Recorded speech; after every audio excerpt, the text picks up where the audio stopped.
रसूल अकरम नूरे मुजस्सम सरवर दो आलम रहमतुल लिल आलमीन शफीउल मुज़नबीन आनिसिल गारिबीन मुरादुल मुमिनीन मक्कार सरदार मदीनार ताजदार मा आमिनार लाल अब्दुल्लाहर नयनतारा शाफातेर कांडारी रहमतेर भांडारी कल कियामतेर कठिन दिने सुन्नी सहीहुल अकीदा मुसलमानदेर शाफाअतकारी ताहावा यासीन सिराजा मुनीर बशीर व नजीर अहमद मुस्तफा जनाबे हजरते मुहम्मदुर रसूलुल्लाह सल्लल्लाहु ताला अलैहि व आलिहि वसल्लमेर प्रति अगणित बार असंख्य बार दुरूद व सालाम बर्षित होक गर्वित होक सकल बोलुन अल्लाहुम्मा आमीन।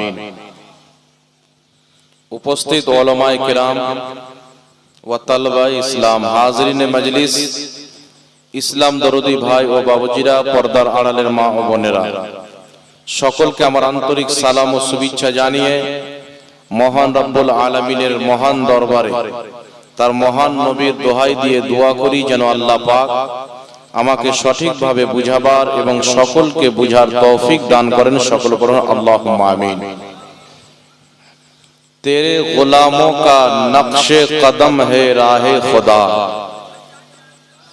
तेरे गुलामों का नक्शे कदम है राहे खुदा, वो क्या बहक सके जो ये सुराग लेके चले। सुभान अल्लाह सुभान अल्लाह। वो क्या बहक सके जो ये सुराग लेके चले। कि मोहम्मद से वफा तूने तो हम तेरे हैं, कि मोहम्मद से वफा तूने तो हम तेरे हैं, ये जहां चीज है क्या लौहो कलम तेरे हैं। सुभान अल्लाह। और अहले सुन्नत का है बेड़ा पार अस्हाबे हुजूर, अहले सुन्नत का है बेड़ा पार अस्हाबे हुजूर, नज्म है और नाव है इतरत रसूलुल्लाह की। सुभान अल्लाह सुभान अल्लाह। अल्हम्दुलिल्लाह आमार पूर्वे आपनारा शायर इस्लाम मद्दाहे खैरुल अनाम जनाबे मोहतरम हाशिम रजा साहेब किबला खूब सुंदर आवाजे आपनादेरके नात ও মানকাবাত শোনাচ্ছিলেন, আপনারা শুনছিলেন এবং মাওলানা মুফতি নূর আলম সাহেব কাদরি তিনি অনেকক্ষণ বক্তব্য রাখলেন, আপনারা শ্রবণ করলেন। আমি আপনাদের দয়ার মোহাব্বতে কিছুক্ষণের জন্য উপস্থিত হয়েছি। আল্লাহ পাক আমার এবং আপনাদের সকলের উপস্থিতিকে নিজের পাক দরবারে কবুল করেন, সকলে বলুন আল্লাহুম্মা আমিন। বিরাদর ইসলাম, আমি আপনাদের সম্মুখে পবিত্র কালামুল্লাহ শরীফ হইতে একটি মারুফ ও মশহুর আয়াতে কারিমা পাঠ করেছি। আল্লাহ তাবারাক ওয়া তাআলা বলেন লা তা'তাযিরু ক্বাদ কাফারতুম বা'দা ঈমানিকুম। আল্লাহ বলছেন তুমি ঈমান আনার পরে কাফির হয়ে গেছো। কাকে বলছেন? যেই ব্যক্তি ঈমান আনলো, লা ইলাহা ইল্লাল্লাহ মুহাম্মাদুর রাসূলুল্লাহ পাঠ করে ইসলামে প্রবেশ করলো, মুসলমান হওয়ার পরে, নামাজি হওয়ার পর, রোজাদার হওয়ার পর, কুরবানি দেনে वाला, দান করনে वाला, যাকাত দেনে वाला হওয়ার পরে যদি আল্লাহ বা তার রাসূল বা সাহাবা বা আহলে বাইতের শানে চুল পরিমাণে বেয়াদবি করে বা বেয়াদবিকে পছন্দ করে বা সমর্থন করে, তাহলে মুসলমান হওয়ার পরেও ওই ব্যক্তি কাফির হয়ে যায়। বলেন সুবহানাল্লাহ সুবহানাল্লাহ সুবহানাল্লাহ। ইমাম কাজী আয়াজ রাহমাতুল্লাহ আলাইহি নিজের কিতাব শিফা শরীফের মধ্যে লিপিবদ্ধ করেছেন। ইমাম মুল্লা আলী কারি রাহমাতুল্লাহ আলাইহি নিজের কিতাব শারহুশ শিফার মধ্যে উল্লেখ করেছেন। ইসলামের ফতোয়া হলো, তিনারা লিখেছেন যে সারা পৃথিবীর সমস্ত উম্মতের এই ফতোয়ার প্রতি ইজমা রয়েছে, এই বিষয়ের প্রতি সবাই ঐক্যমত। যদি কোনো ব্যক্তি নবী মুআজ্জম নূরে মুজাসসাম সাল্লাল্লাহু আলাইহি ওয়া আলিহি ওয়াসাল্লামের চুল পরিমাণে গুস্তাখি করে, বেয়াদবি করে, তাহলে ওই ব্যক্তি কাফির হবে। তার কাফির হওয়াতে যারা সন্দেহ করবে তারাও কাফির হবে। জোরে বলুন সুবহানাল্লাহ। আল্লাহ পাকের কোরআন থেকে আমরা কি বুঝতে পারলাম? এটাই বুঝতে পারলাম যে একজন মুসলমানও কুফরিয়া বাক্য যদি উচ্চারণ করে তাহলে ওই ব্যক্তি কাফির হয়ে যায়। উদাহরণ আপনাকে বলে দিচ্ছি, পাকিস্তানে একটি জায়গা আছে, যে জায়গার নাম হচ্ছে কাদিয়ান। সেই কাদিয়ান নামক জায়গাতে একজন ব্যক্তি ছিল যার নাম হলো গোলাম আহমদ কাদিয়ানি। নাম শুনেছেন? জি, নাম শুনেছেন আপনারা? গোলাম আহমদ কাদিয়ানি ওই ব্যক্তি নিজেকে নবী দাবি করেছিল যে আমি আল্লাহর নবী। তো আমাদের নবীর পরে কেউ যদি নিজেকে নবী বলে দাবি করে, মুসলমান থাকবে না কাফির হবে? জোরে বলেন। তার মাননেওয়ালা, তাকে যারা নবী মানবে তারা কাফির হবে কি হবে না? তাহলে কুফরি করা তো কুফর, আর কুফরিকে সমর্থন করাও কুফর, কুফরিতে রাজি হওয়াও কুফর। যেমন বেটা আমার চুরি করছে, আমি সন্তুষ্ট আছি, তাহলে আমিও চোর। কথা বুঝে আসছে কি না? বেটা আমার চুরি করছে, আমি খুব খুশি, পা বেটা নিয়ে আসছে, আমি ঘুরছি, খাচ্ছি, মজ মস্তি করছি, তাহলে আমিও এক প্রকারের চোর। বেটা চুরি করতে যাচ্ছে, আমার সমর্থন আছে, ওর টাকা আমি খাই না, তবু আমি চোর। তো ভুল কাজকে যে ব্যক্তি সমর্থন করবে ওই ব্যক্তিকে ইসলামে ভুল বলা হয়েছে। আর আপনি যখন পবিত্র কোরআন পাক পাঠ করবেন, এই পবিত্র কোরআন পাকের মধ্যে সূরা মুমিন পাওয়া যায়, আবার সূরা কাফিরুনও পাওয়া যায়। আর পুরো কোরআন পাকে আল্লাহ তাবারাক ওয়া তাআলা কাফিরকে কাফির বলে আখ্যায়িত করেছেন, মুমিনকে মুমিন বলে আখ্যায়িত করেছেন। অর্থাৎ আল্লাহ পাকের কোরআন আমাদেরকে শিক্ষা দিয়েছেন যে কিয়ামত পর্যন্ত কাফিরকে কাফির বলা, মুমিনকে মুমিন বলা, এটা হচ্ছে আল্লাহর কোরআনের বিধান। জোরে বল সুবহানাল্লাহ। এটা কার বিধান? আল্লাহর কোরআনের বিধান। এখন যদি কোন মহল্লা সাহেব বেরিয়ে যায় আর বলে হুজুর কাউকে কাফির বলার দরকার নাই, কিছু মৌলবি বাবা ইউটিউবে আসে, আল্লাহ পাক এখন সবাইকে মোবাইল দান করেছেন। এই যে মোবাইল, এই মোবাইল রাত্রে ঘুমাবে, খুলবে, দেখছে একটা মৌলবি এসে মাথাতে বহুত বড় ঘুমটা দিয়ে আছে, মনে হচ্ছে সুফি সাহেব লোক হবে, বক্তব্য শুনতে আরম্ভ করে দিল। কিন্তু ও যে কি প্রচার করছে এটা কিন্তু সাধারণ মানুষ বুঝছে না। তো এদের ঝালাস কিছু কিছু আমাদের টানাটান টিটিএস এলাকাতেও ঢুকে পড়ে। মানে কিছু লোকের ঈমান কমজোর হয়ে যায়। এ বলছে কি যে আপনার বাড়ির পাশে যদি কোনো হিন্দু বাস করে তাহলে তাকেও কাফির বলা যাবে না। তাহলে একজন হিন্দু ব্যক্তি যিনারা মূর্তির পূজা করে আল্লাহকে বাদ দিয়ে, অগ্নি পূজক, মূর্তি পূজক, পাথর পূজক, এদেরকে যদি কাফির না বলা যায় তো কাফির কাকে বলা যাবে? কথা বুঝে আসছে? ও মৌলবীকে জিজ্ঞাসা করেন কেন কাফির বলবো না, তো মৌলবী বলবে এই জন্য যদি মরার আগে মুসলমান হয়ে যায়। তাহলে তোমার শাশুড়িকে শাশুড়ি বলিও না, হতে পারে তোমার শ্বশুর তালাক দিয়ে দিবে, নাকি বলে? তাহলে মাকে মা বলিও না, হতে পারে অন্য কারোর সাথে পালিয়ে যেতে পারে। তোমার স্ত্রীকে তোমার স্ত্রী বলিও না, হতে পারে তোমার কিছুদিন পরে তোমার কাছ থেকে তালাক নিয়ে অন্য কাউকে বিয়ে করে নিতে পারে, নাকি বলেন? তো এইগুলো হচ্ছে জাহিল, যারা বক্তা সেজে, মৌলবি সেজে মানুষকে পথভ্রষ্ট করে। ব্রাদার ইসলাম, আমাদেরকে দ্বীন বুঝতে হবে। আর দ্বীনের মধ্যে নবী পাক সাল্লাল্লাহু আলাইহি ওয়াসাল্লাম বলেন, মিশকাত শরীফ ঈমানের অধ্যায়ে হাদিস, রাসূল পাক বলছেন বুনিয়াল ইসলাম আলা খামসিন, ইসলামের বুনিয়াদ, ইসলামের মূল, ইসলামের ভিত হচ্ছে পাঁচটি জিনিসের উপরে। কয়টি জিনিস? ইসলামের ভিত পাঁচটি জিনিসের উপরে। নবী পাক সাল্লাল্লাহু আলাইহি ওয়াসাল্লাম বলেন সর্বপ্রথম হচ্ছে এই কথার সাক্ষী দেওয়া যে আল্লাহ ছাড়া কেউ ইবাদতের যোগ্য নয়, অর্থাৎ লা ইলাহা ইল্লাল্লাহ মুহাম্মাদুর রাসূলুল্লাহ সাল্লাল্লাহু আলাইহি ওয়াসাল্লাম। প্রথম। দ্বিতীয় নাম্বার চলে আসছে নামাজ, রোজা, হজ, যাকাত। প্রথম লা ইলাহা ইল্লাল্লাহ মুহাম্মাদুর রাসূলুল্লাহ, আল্লাহকে এক মানা, অর্থাৎ একজন ব্যক্তি যতক্ষণ পর্যন্ত আল্লাহকে এক না মানবে ততক্ষণ পর্যন্ত মুসলমান হবে না। নবী মুস্তাফাকে আল্লাহর নবী না মানবে ততক্ষণ পর্যন্ত মুসলমান হবে না।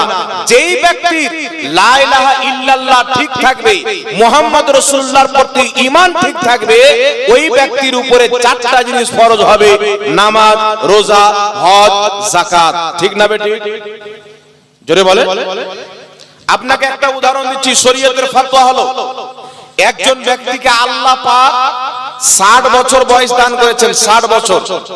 ওই ব্যক্তি 40 বছর পর্যন্ত হালাতে কুফরিতে ছিলেন, অমুসলিম, ইহুদি বা খ্রিস্টান বা অন্য কোন ধর্মের ব্যক্তি। 40 বছর বয়সে ওই ব্যক্তিকে আল্লাহ হেদায়েত দিল। ওই ব্যক্তি চিন্তা করলো যে এখন আমি মুসলমান হব। তো 40 বছর বয়সে ইসলাম ধর্ম গ্রহণ করলো। তো শরীয়ত বলছে যেই 40 বছর সেই কুফরি অবস্থায় ছিল, সেই 40 বছরের নামাজ তাকে পড়তে হবে না, কারণ নামাজ কাফিরের উপরে ফরজ নাই। কথা বুঝিয়েছে? নামাজ বেদিনের উপরে ফরজ নাই, নামাজ কাফিরের উপরে ফরজ নাই। না নামাজ ফরজ, না রোজা ফরজ, না হজ যাকাত ফরজ। যেই ব্যক্তির ঈমান আছে ওই ব্যক্তির নামাজ আছে, যার ঈমান নাই তার নামাজ নাই। বলুন সুবহানাল্লাহ। এখানে আরেকটা কথা বুঝেন, একজন ব্যক্তি ঈমান নিয়ে আসলো, মুসলমান, ঈমান আনার পরে 40 বছর নামাজ পড়লো। 40 বছর নামাজ পড়ার পরে আল্লাহর নবীর শানে গুস্তাখি করলো, বা আল্লাহর শানে গুস্তাখি করলো। যেমন কিছু লোকের আকীদা, যেমন ওয়াহাবি মতবাদের আকীদা হলো আল্লাহ মিথ্যা বলতে পারে, তাহলে এটা আল্লাহর তাওহীন হলো কি হলো না? জোরে বলতে হবে। আল্লাহ মিথ্যা বলতে পারে এইরকম আকীদা রাখা, এটা আল্লাহর তাওহীন কি তাওহীন না? আল্লাহ মিথ্যা থেকে পাক, কারণ মিথ্যা বলা হচ্ছে দোষ, মিথ্যা বলা হচ্ছে ভুল, মিথ্যা বলা হচ্ছে গুনাহ, মিথ্যা বলা হচ্ছে ত্রুটি। আর ত্রুটি থেকে আল্লাহ পাক, ভুল থেকে আল্লাহ পাক, গুনাহ থেকে আল্লাহ পাক। তাই মিথ্যা বলা থেকে আল্লাহ পাক। জোরে বলেন সুবহানাল্লাহ। তাহলে কেউ যদি 40 বছর নামাজ পড়ার পর, ঈমানদার থাকার পর, শুধু 40 বছর নয়, মরার একদিন আগে যদি বলে যে আল্লাহ মিথ্যা বলতে পারে কিন্তু বলে না, ওই ব্যক্তি কাফির হয়ে যাবে, 40 বছরের নামাজ বরবাদ হয়ে যাবে। একজন ব্যক্তি 5 ওয়াক্তের নামাজ পড়ে, সারা জীবন নামাজ পড়ার পর মরার 3 দিন আগে চায়ের দোকানে বলছে যে নবী তো নিজের মেয়ে ফাতেমাকে বাঁচাতে পারবে না, নবী তো আমাদেরকে না নবী কাজে আসবে না ওলি কাজে আসবে, কেউ কিয়ামতের ময়দানে উপকার করতে পারে না, অর্থাৎ নবীর শাফাতকে অস্বীকার করে, তাহলে যত নামাজ পড়েছে সব বেকার। বেকার হবে কি হবে না? এর উদাহরণ, এর দলিল আমি কোরআন থেকে দিচ্ছি, একটু লক্ষ্য করে শুনবেন বাবা। একজন ব্যক্তির নাম ছিল ইবলিস। নামটা শুনেছেন? ভালো লোক চিনে, খারাপ লোক চিনে, মানে ইবলিসকে সবাই চিনে। ইবলিস কিন্তু বাবা 6 কোটি বছর নামাজ পড়েছিল। 6 কোটি বছরের নামাজ, 6 কোটি বছরের তার সাজদা, তার তাসবিহ, তাহলিল, প্রত্যেকটা জিনিসকে আমার আল্লাহ গ্রহণ করেছিলেন, কবুল করেছিলেন। তাই আল্লাহ তাবারাক ওয়া তাআলা ওই ইবলিসকে ফেরেশতাদের শিক্ষক বানিয়েছিলেন, জান্নাতের যাওয়ার আসার পারমিশন দিয়েছিলেন। ওই ইবলিসকে আল্লাহ অনেক উঁচু মাকাম দান করেছিলেন, মর্যাদা সম্মান দান করেছিলেন। 6 কোটি বছরের ইবাদত আল্লাহ কবুল করেছিলেন, কিন্তু আল্লাহ যখন বললেন আদমকে সাজদা করো, কিন্তু সে আদমকে সাজদা করলো না। আল্লাহ পাক তার 6 কোটি বছরের কবুল নামাজকে বরবাদ করে দিলেন। কত বছরের কবুল নামাজ বরবাদ হলো? 6 কোটি বছরের কবুল নামাজ বরবাদ হলো কি হলো না? এখন আপনারা বলেন তো, আল্লাহ কি বলেছিলেন ইবলিস আদমকে সাজদা না করলে কি হলো? তুমি আমার 6 কোটি বছর ইবাদত করেছো, যাও আমার ইবাদতের কারণে তোমাকে মাফ করে দিলাম। এই কথা আল্লাহ বলেছেন? একটু জোরে বলতে হবে, হ্যাঁ না বলেন না? এই কথা কি আল্লাহ বলেছেন? যাও তুমি 6 কোটি বছর আমার তাসবিহ পাঠ করেছো, আমি তোমাকে ক্ষমা করে দিলাম। 6 কোটি বছর আমাকে সিজদা করেছো, আমি তোমাকে ক্ষমা করে দিলাম। 6 কোটি বছর আমার ইবাদত করেছো, আমি আল্লাহ তোমাকে ক্ষমা করে দিলাম। আল্লাহ এই কথা বলেন নাই? আল্লাহ পাক পবিত্র কোরআন পাকে ওয়া কানা ওয়াস্তাকবারা মিনাল কাফিরিন, তাকে কাফিরদের অন্তর্ভুক্ত করেছেন। তার উপরে কাফিরের ফতোয়া দিয়ে আল্লাহ পৃথিবীবাসীকে একটা শিক্ষা দিয়েছেন। কোরআন পাকে এলান করেছেন, তুমি যতই বড় নামাজি হয়ে যাও, রোজাদার হয়ে যাও, হাজী হয়ে যাও, কাজী হয়ে যাও, মুফতি হয়ে যাও, মুহাদ্দিস হয়ে যাও, যদি তোমার অন্তরে নবীর আদব না থাকে, নবীর মহব্বত না থাকে, না তোমার ঈমানের দাম আছে, না তোমার নামাজের দাম আছে। যদি নবীর আদব না থাকে, ইবলিসের কবুল হওয়া নামাজ বেকার হয়ে যায়। তাহলে যার অন্তরে নবীর আদবই নাই, তার পড়া নামাজ তো এখন কবুল হয়েছে কিনা গ্যারান্টি নাই। কথা বুঝে এসেছি কি আসেনি বাবা? জান্নাতের মধ্যে ছিল, আদম নবীকে সাজদা করলো না, ইবলিসের অহংকার। এই অহংকার এখন কিছু নামধারী মুসলমানের মধ্যে দেখতে পাওয়া যায়। তারা বলতে চায় আল্লাহই তো যথেষ্ট আছে, পীর ফিরের দরকার কি? বলে কি বলে না? বুঝে আল্লাহই তো যথেষ্ট আছে, পীর ফিরের দরকার কি? তাহলে এই কথা বলনি কেন যে মা বাপের পরিজন কি আছে, ডাইরেক্ট চলে আসো নাকি? বলে বুঝে আল্লাহই যথেষ্ট আছে, না নবীর ওসিলা চলবে, না ওলির ওসিলা চলবে, না পীর মাশায়েখের ওসিলা চলবে, আমাদের জন্য তো আল্লাহই যথেষ্ট আছে। এই কথা ওই ইবলিসের ধারণা ছিল। আল্লাহ তুমি তো যথেষ্ট আছো, 6 কোটি বছর তোমার ইবাদত করেছি, যতদিন তুমি হায়াত দিবে তোমাকে সিজদা করব, আরবো খারবো বছর তোমার ইবাদত করব।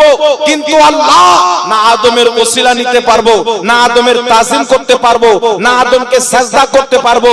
আল্লাহ বলেছিলেন শুনো, যেই ব্যক্তি নবীর আদব করে না, নবীর ওসিলা চাই না, ওই ব্যক্তির কোনো ইবাদত কাজে লাগে না। জোরে বল সুবহানাল্লাহ। সুবহানাল্লাহ, সুবহানাল্লাহ। কোন ইবাদত কাজে লাগে? জোরে বলতে হবে লাগে বাবা। এই ধারণাটা হচ্ছে ইবলিসের, যে আল্লাহই সবকিছু আছে, কি প্রয়োজন আর কিছু।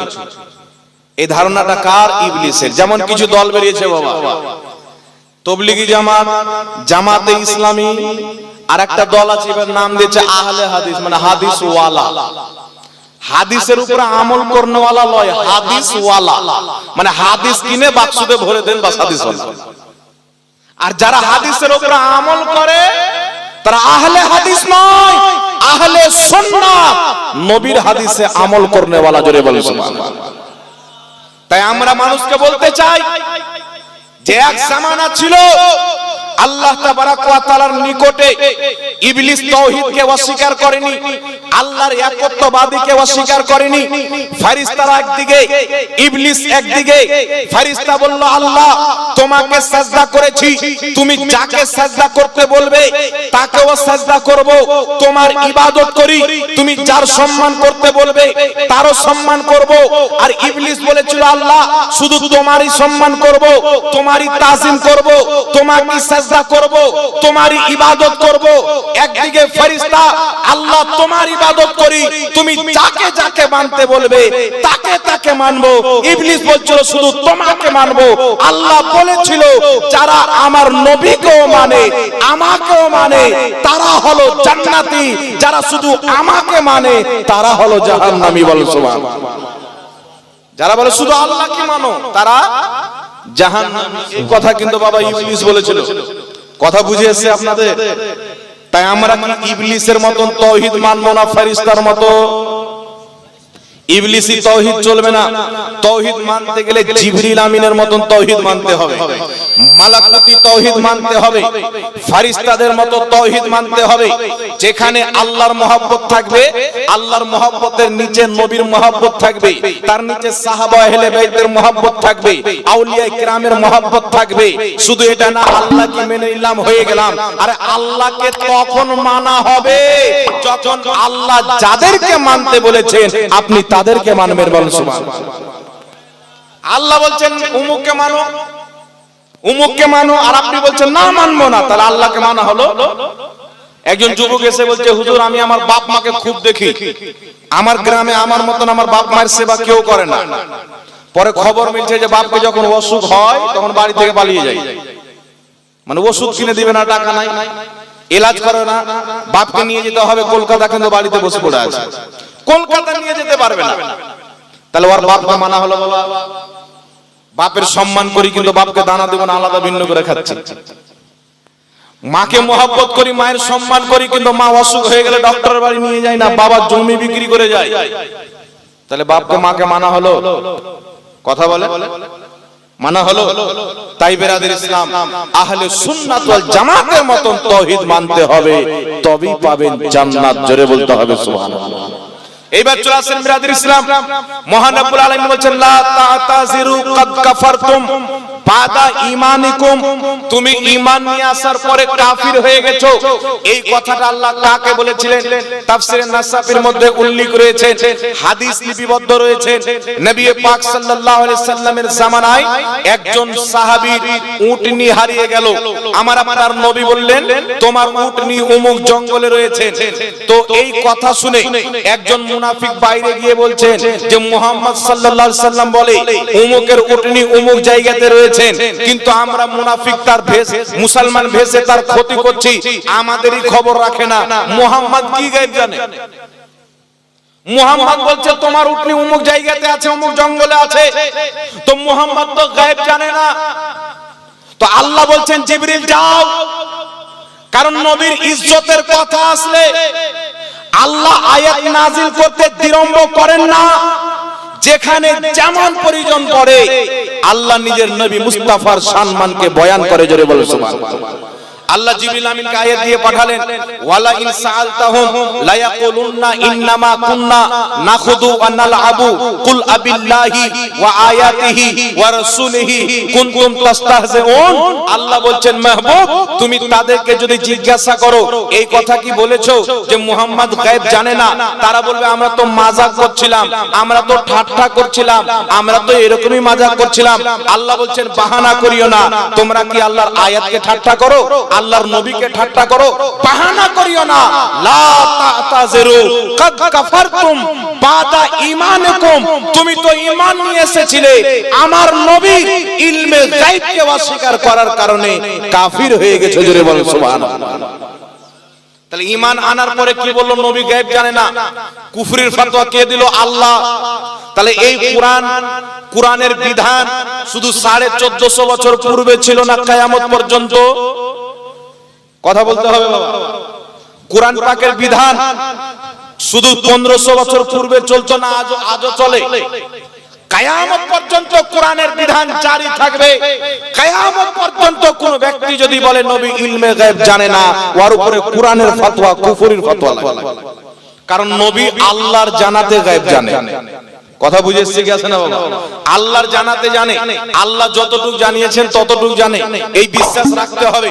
আল্লাহ কতটুকু জানিয়েছেন, আল্লাহ তাবারাক ওয়া তাআলা আমার আপনার নবীকে প্রথম সৃষ্টি থেকে নিয়ে কিয়ামত পর্যন্ত জান্নাতীদের জান্নাতে, জাহান্নামীদের জাহান্নামে যাওয়া পর্যন্ত সমস্ত শিক্ষা আল্লাহ আমার নবীকে দান করেছেন। জোরে বলতে হবে সুবহানাল্লাহ। সুবহানাল্লাহ। বেশক। এবার আসেন বিরাদর ইসলাম, আরেকটা কথা আপনাকে বলি। আল্লাহ পাকের কোরআন পৃথিবীতে আল্লাহ পাঠিয়েছেন মানুষকে হেদায়েত দেওয়ার জন্য, না কি বলেন? যে কোরআন পড়ে মানুষ হেদায়েত অর্জন করবে। আচ্ছা, দুনিয়াতে অনেক কিতাব আছে, সেই কিতাবের মধ্যে ভুল আছে। বুখারী শরীফের মধ্যে পর্যন্ত ভুল আছে। বুখারীর মধ্যে একটি হাদিস আছে, নবী পাক সাল্লাল্লাহু আলাইহি সাল্লামের স্ত্রী আম্মা জান আয়েশা বলছেন, হুজুর আপনার ইন্তিকালের পরে সর্বপ্রথম আপনার কোন স্ত্রীর আপনার সাথে সাক্ষাৎ হবে? তো নবী পাক বললেন, তোমাদের মধ্যে যার হাত লম্বা বেশি।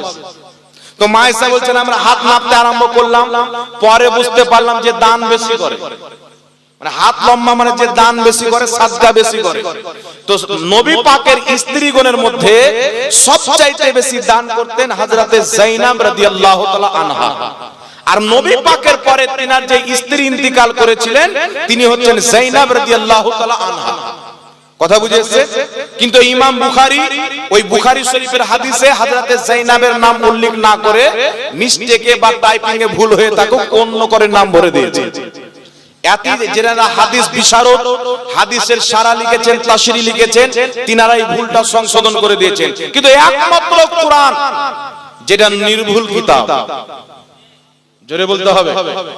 একমাত্র কোরআন যার মধ্যে কোনো ভুল নাই, একমাত্র কোরআন যার মধ্যে কোনো ত্রুটি নাই, একমাত্র কোরআন যেই কোরআন পাকে সমুদ্রের তলার জ্ঞান আছে, সাত আকাশের জ্ঞান, সাত জমিনের জ্ঞান আছে। জোরে বলুন সুবহানাল্লাহ। কিন্তু আল্লাহ তাবারাক ওয়া তাআলার কোরআন সবাই আমরা জানি হেদায়েতের জন্য। কোরআন যে পড়বে ঈমান তাজা হবে, কোরআন পাকে আমল করবে জান্নাতি হয়ে যাবে, আল্লাহর ওলি হয়ে যেতে পারে।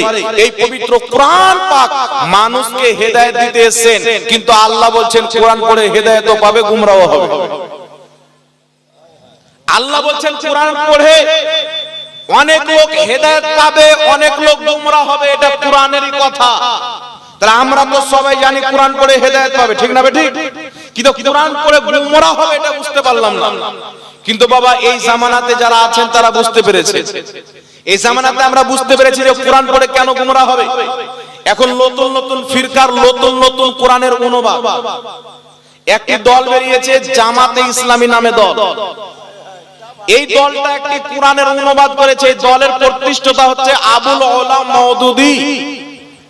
এর নবী নিজের ফ্যাক্টরিতে তৈরি করত। আচ্ছা বলেন তো, নবী তৈরি করা যায়? বিস্কিট তৈরি করা যায়, সাবান তৈরি করা যায়, নবী তৈরি করা যায় না? আল্লাহর দাওয়াত জিনিস। জোরে বলেন। এটা আল্লাহর পক্ষ থেকে আল্লাহ যাকে ইচ্ছা করেন নবী বানায়। আল্লাহ ছাড়া কেউ নবী বানাতে পারে না। কিন্তু মওদুদী বাড়িতে বসে নবী বানাতো।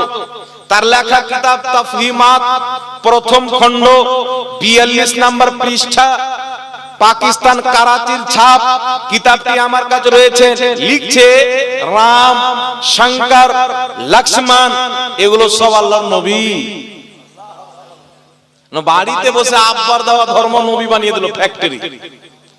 তো কাল কোন গাঁজা খেলে এসে বলবে যে আমার একটা চাচা ছিল নবী পাকের জামানার পূর্বে, ও ওর জামানার নবী ছিল, চলবে?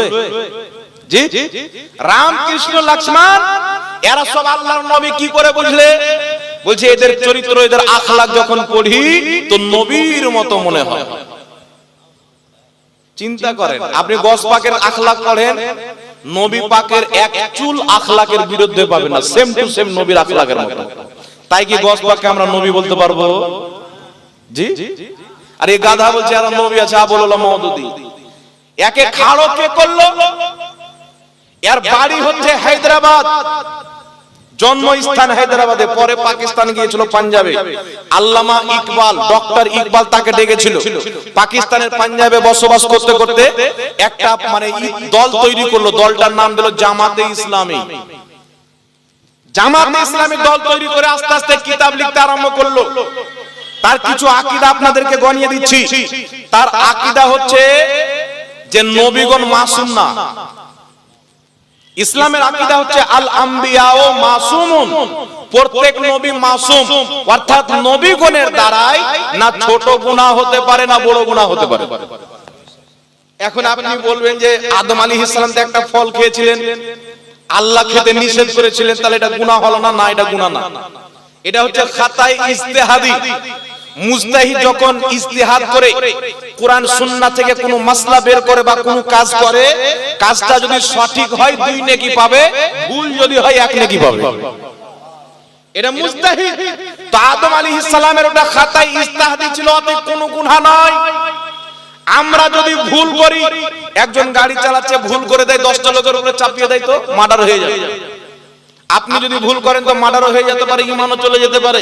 কিন্তু আদম আলাইহিস সালাম একটা খাতায় ইজতিহাদি করেছে, সারা দুনিয়া আবাদ হয়ে গেছে, বল সুবহানাল্লাহ।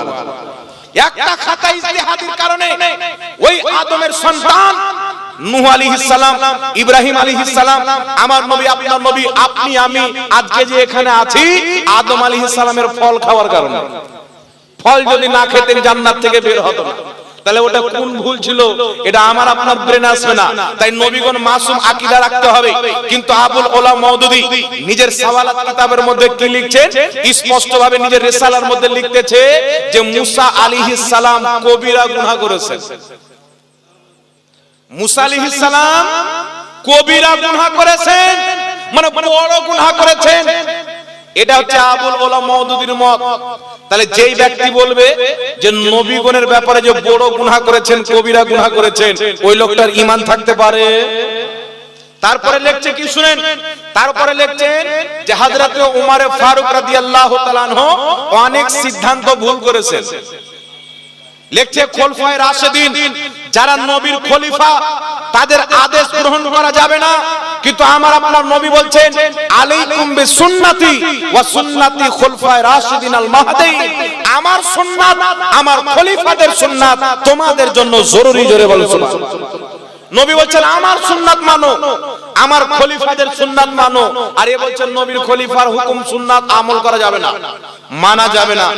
এটা তো কয়েকটা শুনলাম, হাজারো গুমরাহি আকীদা কুফরিয়া আকীদা এই লোকটার মধ্যে বিদ্যমান। এই লোকটা একটি নতুন মাযহাব তৈরি করলো যার নাম দিল জামাতে ইসলামী। একে দাঁড় কে করালো ইংল্যান্ড থেকে ইংরেজরা যে তুমি একটা ফিরকা তৈরি করো। গোলাম আহমদ কাদিয়ানীকে দাঁড় করে কাদিয়ানী ফিরকা তৈরি করলো ইহুদি নাসারারা। আবুল ওলা মওদুদীকে দাঁড় করিয়ে জামাতে ইসলামী ফিরকা তৈরি করলো। মুহাম্মদ বিন আব্দুল ওয়াহাব নজদীকে কিনে দাঁড় করিয়ে ওয়াহাবি আহলে হাদিস মতবাদকে জন্ম দিল। কাসিম নানতাউইকে খরিদ করে আপনার দেওবন্দি মতবাদকে জন্ম দিল। কিন্তু আলহামদুলিল্লাহ আহলে সুন্নাত ওয়াল জামাতের আজ পর্যন্ত কোনো আলিমকে না কোনো টাকা কিনতে পেরেছে, না কোনো সম্পদ কিনতে পেরেছে।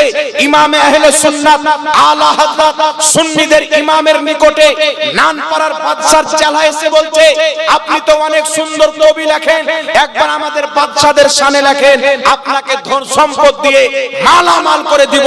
আলা হযরত লিখছেন করো মদহ আহলে তওয়াল রাজা পড়ে ইস বালা মে মেরি বালা मैं गदा हूं अपने करीम का मेरा दीन पा रहा है। সুবহানাল্লাহ সুবহানাল্লাহ। বেশক আলা হযরত বলছে দুনিয়ার কোন সম্পদ আমাকে খরিদ করতে পারে না, আর আমি দুনিয়ার কোন বাদশার ব্যাপারে লিখতে পারি না। আমি মুস্তাফার গোলাম, মুস্তাফার শানে লিখবো। জোরে বলুন সুবহানাল্লাহ। এইগুলো দল তৈরি হয়েছে বাবা। এরা কি করলো, ইংল্যান্ড থেকে তাকে টাকা দেওয়া হলো। আমরা আহলে সুন্নাত ওয়াল জামাত আমাদের মুফতি কয়েকটা নাম বলছে, আপনারা হয়তো চিনতে পারবেন। মুফতি আমজাদ হোসেন সিমনানি, নাম শুনেছেন? মুফতি আমজাদ হোসেন সিমনানি আপনাদের কালিয়াচকে থাকেন। মুফতি আব্দুল আজিজ কালিমি, আপনাদের আরেকজন আছেন মুফতি নুরুল আরেফিন আজহারি, যিনি বুখারী শরীফের বাংলা অনুবাদ করছেন। তো আমাকে একদিন ফোন করছে যে মুফতি সাহেব আপনাকে বুখারী শরীফ ছাপাবো, 50,000 টাকা দিতে হবে। আমরা আপনি কমপ্লিট করেন ইনশাআল্লাহ দিব। আমরা একটা কিতাব লিখে ছাপাতে পারি না?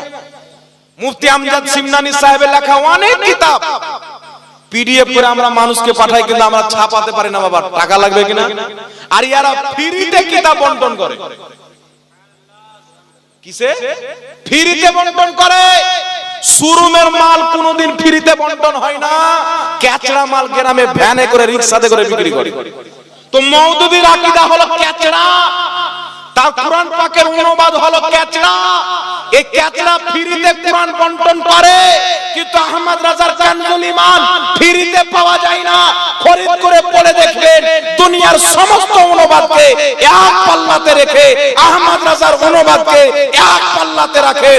আল্লাহর কসম খেয়ে বলি আলা হযরতের অনুবাদকৃত কোরআন পাকের মধ্যে না কোনো ভুল আছে, না কোনো ত্রুটি আছে। বলুন নারে তাকবীর, নারে তাকবীর, নারে রিসালাত, নারে হায়দারি, মাসলাকে আলা হযরত, মাসলাকে আলা হযরত, নারে তাকবীর, নারে রিসালাত। কারণ তিনি যখন কোরআন পাকের অনুবাদ করেন আল্লাহর শানকেও বজায় রেখেছেন, নবীর শানকেও বজায় রেখেছেন। মওদুদী অনুবাদ কি করছেন যে আল্লাহ চাল চালতে জানে। চাল মানে জানেন? এখান থেকে আমি বক্তব্য দিয়ে যাচ্ছি, দু চারটা ওয়াহাবি আপনাদের কালিয়াচক মোড়ে পাথর নিয়ে দাঁড়িয়ে আছে, বেটা আসলি পাথর মারবো। চাল চালা মানে ধোকা দেওয়া। মওদুদী অনুবাদ করছে যে আল্লাহ মানুষের চাইতে বেশি ধোকা দিতে পারে। নাউজুবিল্লাহ বলবেন না? আল্লাহ যদি মানুষকে ধোকা দিত তাহলে কি করতো? সুন্দর রোড দেখে চালাতো আর রোডকে ফেড়ে ঢুকিয়ে দিত না, কি বলেন?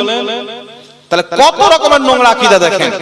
ইমামে আহলে সুন্নাত আরেকটা আয়াত বলছি শুনেন, পবিত্র কোরআন পাকের মধ্যে আছে ওয়া ওয়াজাদাকা দাল্লান ফাহাদা, আছে না নাই? সূরা দোহার মধ্যে আল্লাহ পাক বলছেন ওয়া ওয়াজাদাকা দাল্লান ফাহাদা, আব যে আরবি একটা শব্দ হয়, একটা শব্দের কয়েকটা অর্থ হয়। যেমন ইংলিশে ওয়ার্ড আছে, তো এমন ওয়ার্ড আছে যার কয়েকটা মানা বের হয়, আছে না নাই ভাই? এরকম আরবি শব্দ আছে, একটা শব্দের অর্থ অনেক রকম হয়। তো ওয়াওয়াজাদাকা দাল্লান, ওয়াহাবি অনুবাদ করছে, হে নবী আপনাকে পথভ্রষ্ট পেলাম তো আমি আল্লাহ হেদায়েত দিলাম। আবুল আলা মওদুদি বলছেন আপনাকে রাস্তা থেকে একটু ইদিক উদিক পেলাম তো আপনাকে রাস্তা দেখিয়ে দিলাম। মানে বিভিন্ন রকম অনুবাদ করেছে যে আমাদের নবী রাস্তা চিনতো না, পথভ্রষ্ট ছিল, বিভিন্ন রকমের অনুবাদ। কিন্তু আমাদের সুন্নি জামাতের ইমাম আলা হযরত অনুবাদ করছেন, হে নবী আপনাকে সিও মহব্বতে আত্মহারা পেলাম, নিজের দিকে রাস্তা দিয়ে দিলাম। কত সুন্দর অনুবাদ। আর এর তরজমা করছেন নবী আপনাকে পথভ্রষ্ট পেলাম। তো নবী যদি পথভ্রষ্ট থাকে দুনিয়াকে হেদায়েত কে দিবে? তোর আব্বা। নবী যদি পথভ্রষ্ট থাকে তো হেদায়েত কে দিবে বাবা? উনি তো জগৎকে হেদায়েত দিতে এসেছেন। তাই আমার নবী বলছেন বইস্ত মুআল্লিমান, আমি পৃথিবীর শিক্ষক হয়ে দুনিয়াতে এসেছি। আরে আমরা দুনিয়াতে এসে স্কুলে গিয়ে শিক্ষা অর্জন করি, মাদ্রাসাতে গিয়ে শিক্ষা অর্জন করি, আমরা দুনিয়াতে এসে ইউনিভার্সিটিতে গিয়ে শিক্ষা অর্জন করি, কিন্তু একমাত্র মা আমিনার লাল, আব্দুল্লাহর নয়নতারা, মুহাম্মদুর রাসূলুল্লাহ পৃথিবীর কোন শিক্ষা প্রতিষ্ঠানে শিক্ষা অর্জন করেননি, স্বয়ং আল্লাহ শিখিয়েছেন। জোরে বল সুবহানাল্লাহ, সুবহানাল্লাহ। উনি হচ্ছেন আল্লাহর ছাত্র, আল্লাহর বান্দা। তাহলে যেই ব্যক্তিকে আল্লাহ পড়িয়েছেন, আল্লাহর পড়াতে কোনো ত্রুটি আছে? ওয়াহাবি বলছে আছে। কি আছে? বলছে নবী লিখতে জানতো না, পড়তে জানতো না। মানে আল্লাহ তো সব শিখিয়েছে কিন্তু লিখতে পড়তে শিখায়নি, এই ত্রুটিটা ধরা আছে। এটা মানতে পারেন? জি। একজন ব্যক্তি মুফতি নুর আলম কাদরি ভাইয়ের মাদ্রাসায় একটা ছেলে দিল হুজুর পড়ান, মৌলবীর পাগড়ি দিয়ে পাঠাচ্ছেন। মুফতি নুর আলম ভাই বলছেন যে আপনার ছেলেকে সব শিখিয়েছি, উযু করা শিখাইনি। তাহলে লোকটা কি বলে? মৌলবীর পাগড়ি পেয়ে গেল, উযু করতে জানে না। মাথা খারাপ কি খারাপ না বলবে কিনা? জি। তো আমার আল্লাহ আমার নবীকে শিখিয়েছেন, পড়তেও শিখিয়েছেন, লিখতেও শিখিয়েছেন। কুরআন পাকের একটি আয়াত আছে, মাহবুব এর আগে আপনি লেখেননি, এর আগে আপনি পড়েননি। তো এর আগে আপনি লেখেননি, এর আগে আপনি পড়েননি, আর এরা বলছে লিখতে জানতো না, পড়তে জানতো না। দুটার মধ্যে আসমান জমিন তফাৎ আছে না নাই বাবা? জোরে বলে তফাৎ আছে না নাই? তাই আমাদের আর ওয়াহাবিদের মতভেদ হচ্ছে আকীদাকে নিয়ে। আমাদের কিছু লোক এদের বক্তব্য শুনছে। একটা লোক আপনাদের কালিয়াচক থেকে ফোন করেছে, একটা যুবক ছিল, বলছে হুজুর আমি কালিয়াচক থেকে বলছি, কি বলছো বলো। তো বলছে হুজুর এই 40 চার মরা মানুষের নামে খাওয়া দাওয়া করানো বেলা হারাম। আলো তোর বাড়ি কোথায় রে? বলে কালিয়াচক। আমি তুই তো ওই খেয়ে মানুষ হয়েছিস, তো হারাম কেন বলছিস? বলে একটা মৌলবি শুনলাম তো দিমাগটাতে একটু খটকা মারলো, তো ভাবলাম আপনাকে ফোন করে ক্লিয়ার করে দেব। তো এইরকম কিছু লোক আছে বাবা, যে এদের বক্তব্য শুনে 40 করা হারাম, দলিল কি ওর আব্বা জানে? আপনি লক্ষ্য করবেন ওয়াহাবিরা হারাম বলে, দলিল নাই। হারাম বলার দলিল নাই, অথচ শরীয়ত বলছে কোন জিনিসকে হারাম বলতে গেলে কুরআন পাকের অকট্ট দলিল লাগবে বা হাদিসে মুতাওয়াতির লাগবে। আরে বলছে অমুক হারাম, দলিল নাই। বলছে মরা মানুষের নামে খাওয়া দাওয়া করানো হারাম। দাওয়াত দেন তো ভাদর মাসের কুকুরের মতো এসে খাবে। হারাম বলে কিন্তু আপনি দাওয়াত দেন তো গপ গপ করে খাবে। একজন ওয়াহাবি আমাকে এসে বলছে হুজুর মরা গরু কি আর চারা খায়? মানে গরু মরে যাওয়ার পর ওর মুখে যদি ঘাস দেন তো খাবে। তো মানুষের উদাহরণ দিচ্ছে মরা গরুর সাথে। তা আমি বললাম এ তো সাধারণ, এতে ভালো করে বুঝবে না। আমি ওকে বললাম মরা গরুর চারা খায় না, আপনার বাপ মা মরলে গরু হয়ে যায়, ছাগল হয়ে যায়, খাই না। আমাদের বাপ মরলে বাপ থাকে, মা মরলে মা থাকে, আমাদের চারা খাই, তাই আমরা করি। কথা বুঝেছে বাবা? সিনা ফুলে বলছে আমরা 40 চাহরম করি না, তো আমরাও তো করি না, কিন্তু গরু মরলে ছাগল মরলে, গরু ছাগল মরলে 40 চাহরম হয়, মানুষ মরলে কেন হয়? সাহাবায়ে কেরামের জামানায় গরু মরেছে, ছাগল মরেছে, ইসালে সওয়াব হয়নি, মানুষ মরেছে, ইসালে সওয়াব হয়েছে। আর জোরে বলতে হবে সুবহানাল্লাহ। তো সাহাবায়ে কেরামের জামানায় গরু মরলো, ছাগল মরলো, ইসালে সওয়াব হলো না, আর আপনারা করেন না, তো আপনাদের মানুষ গরু ছাগল থাকলে করিয়েন না।